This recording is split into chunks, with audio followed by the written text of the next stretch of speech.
गुरु के बिना ज्ञान नहीं, ज्ञान के बिना कोई महान नहीं। भटक जाता है जब इंसान, तब गुरु ही देता है ज्ञान। कहते हैं कि ईश्वर के बाद अगर कोई है तो वो गुरु ही है। शास्त्रों में गुरु को ईश्वर से भी ऊंचा दर्जा प्राप्त, क्योंकि गुरु के ज्ञान और मार्गदर्शन से जीवन का अंधकार दूर होता है।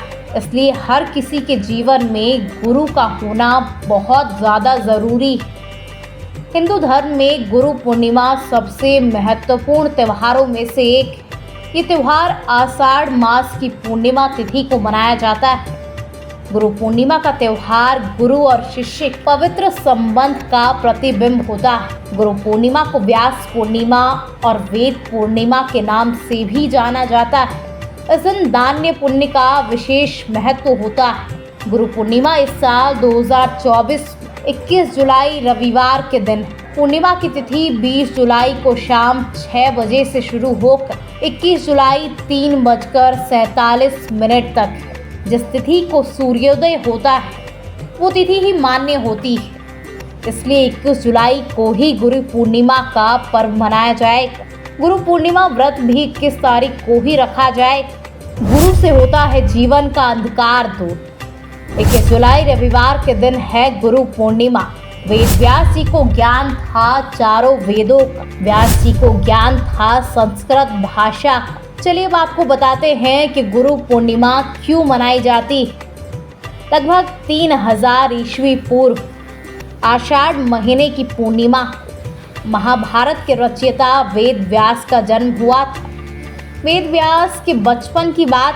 वेद व्यास ने अपने माता पिता से भगवान के दर्शन की इच्छा जाहिर की, लेकिन उनकी माता सत्यवती ने उनकी इच्छा पूरी करने से मना कर दिया। वेद व्यास जी हट करने लगे तो माता ने उन्हें वन जाने की आज्ञा दे दी। जाते समय माता ने वेद व्यास जी से कहा कि जब घर की याद आए तो लौट आना। इसके बाद वेद व्यास जी तपस्या करने के लिए वन में चले गए। वन में उन्होंने बहुत कठोर तपस्या की। इस तपस्या के प्रभाव से वेद व्यास जी को संस्कृत भाषा का बहुत ज्ञान हो गया। फिर उन्होंने चारों वेदों का विस्तार किया। इतना ही नहीं, उन्होंने महाभारत, 18 पुराण और ब्रह्मसूत्र की भी रचना की। महर्षि वेद व्यास जी को चारों वेदों का ज्ञान था। इसीलिए गुरु पूर्णिमा के दिन गुरु की पूजा करने की परंपरा चली आ रही है। वेद व्यास जी ने भागवत पुराण का ज्ञान भी दिया था। आपको बता दें कि गुरु पूर्णिमा उन महान शिक्षकों और गुरुओं को समर्पित जो हमारे भविष्य का निर्माण करते हैं। एक गुरु या शिक्षक वो होता है जो हमारे जीवन एक मार्गदर्शक की तरह काम करता है, जो हमें हमारी बेहतरी के लिए सही रास्ते पर ले जाता है। इसीलिए गुरु पूर्णिमा के दिन उनकी पूजा की जाती है। हिंदू वैदिक प्रमाणों के अनुसार गुरु पूर्णिमा वेद व्यास के जन्म पर मनाई जाती है। वेद व्यास को भारतीय दर्शन सबसे महान गुरुओं में से एक रूप में पूजा जाता है।